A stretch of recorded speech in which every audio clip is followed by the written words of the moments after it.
Hi, Abha. It's great to see you. I am personally so excited about this episode today because I know that you have a lot to share. You've been to the AI Everything conference last week, and I know that you've been preparing for it a lot and that you were really looking forward to this first time experience. So please tell us about everything AI.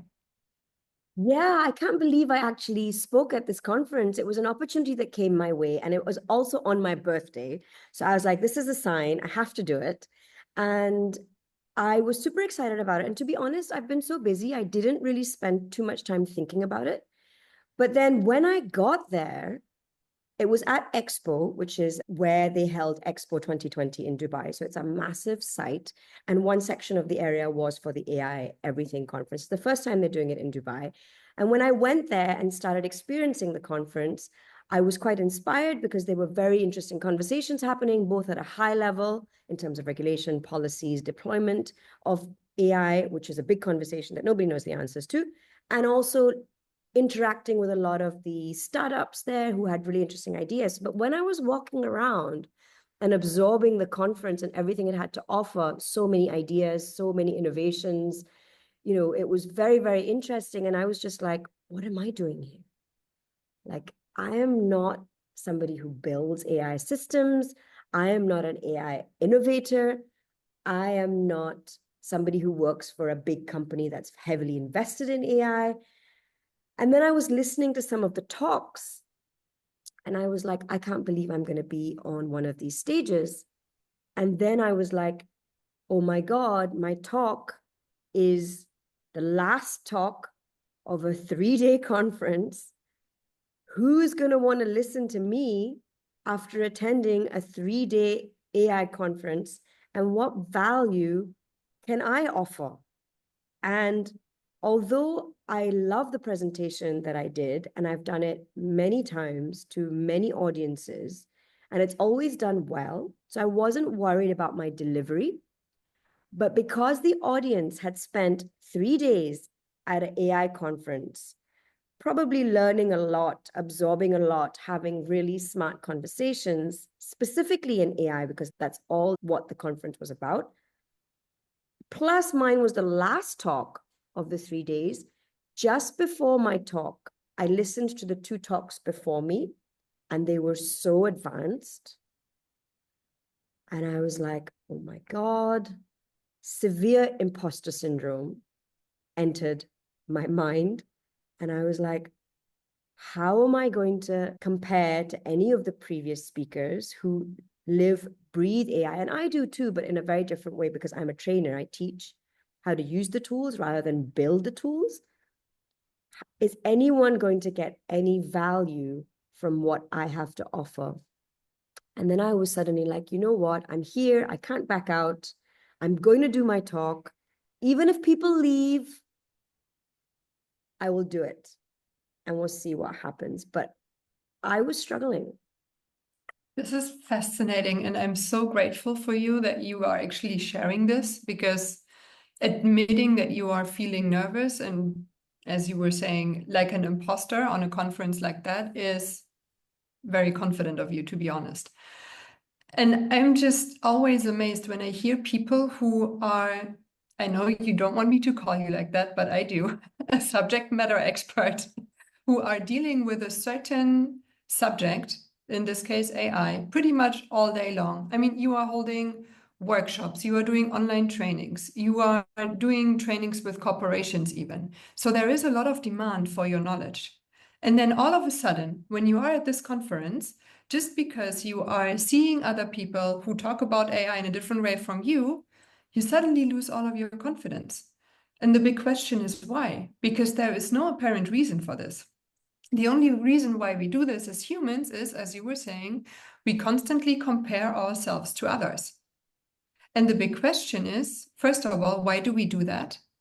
Why do we have to compare ourselves to others? And then also, what makes us think that we are inferior to others in situations like that? In the end, as you were saying, your subject was very different from the other talks that you were seeing. The people who were talking had a very different background from you. So in the end, apart from the fact that both of you or all three of you or the whole dozen was talking about AI, there was not much else that you had in common. So there was no reason for you to feel inferior, because if you might have asked them, hey, give me 5 hacks on ChatGPT, they might have said, I have no idea. Exactly, but you are the one who has all of these ideas.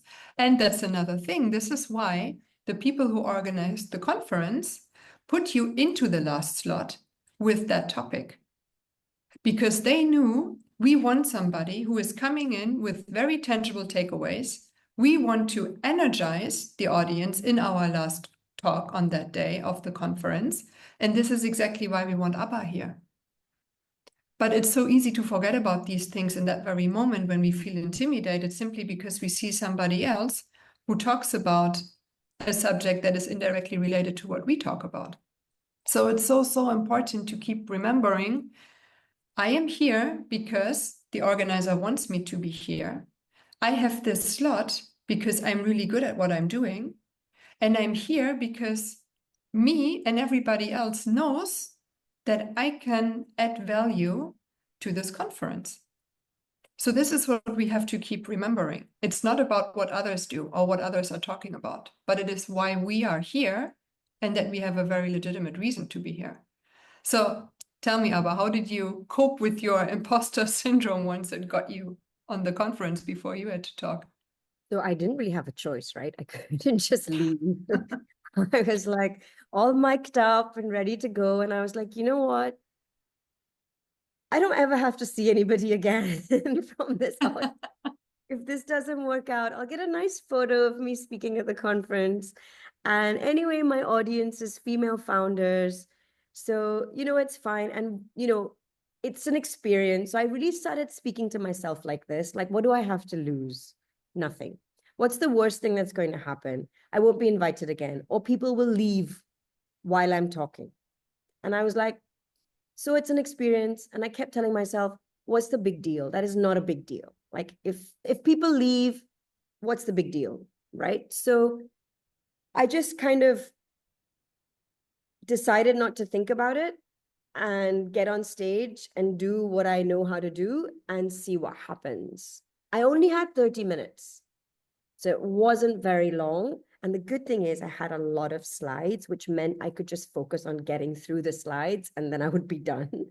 But the great thing was, and I was amazed at this, was that people not only stayed, but my crowd kept getting bigger. Maybe that was because I was the last talk and people were on their way out and they saw that this is still happening. So let's just stop and see. But also the organizers told me that my talk was one of the most engaged talks because I actually offered tangible takeaways. So it was one of the few talks that they saw so many phones going up to take screenshots of what I was sharing. And I think this was because I gave people actionable things they could do right away, along with prompts and a few tips and tricks that they could use to better leverage a tool like ChatGPT. And it was a reminder to me that you should never underestimate the value of your knowledge, even if you think it's nothing. Just because you know it doesn't mean somebody else knows it, even if they're working in the same space.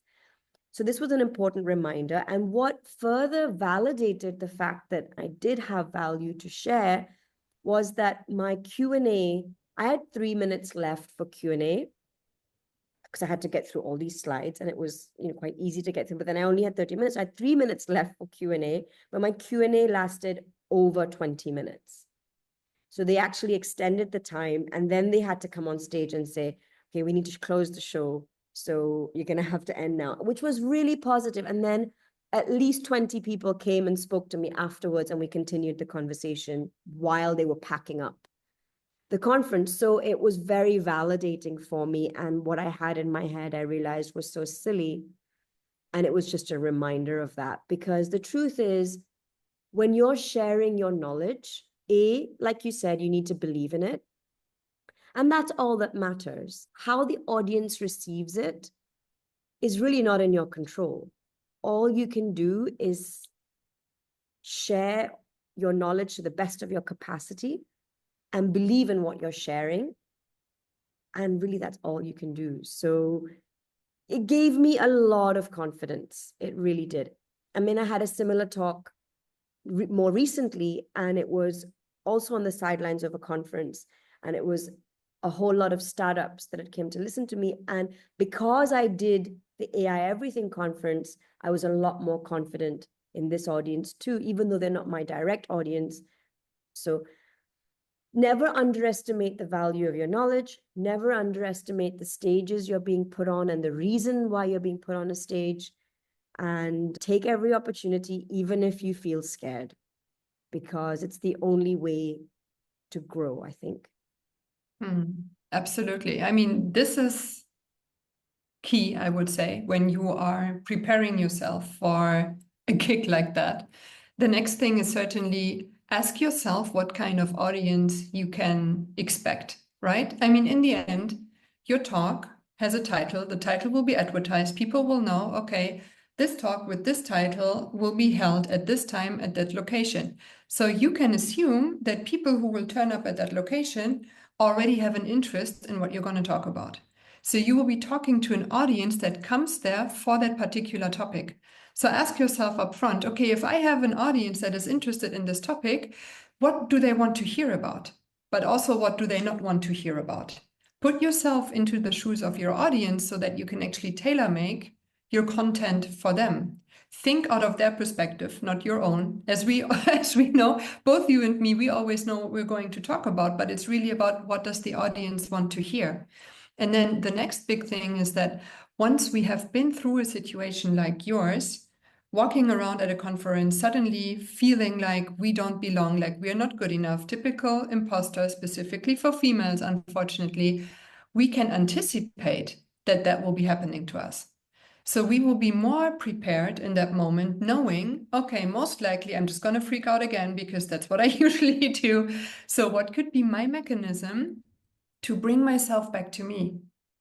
For example, tell myself, all right, if that happens again, if I feel that my hands get sweaty, for example, when I feel that my heartbeat increases, when I feel that my breath is not so regular anymore, what can I do?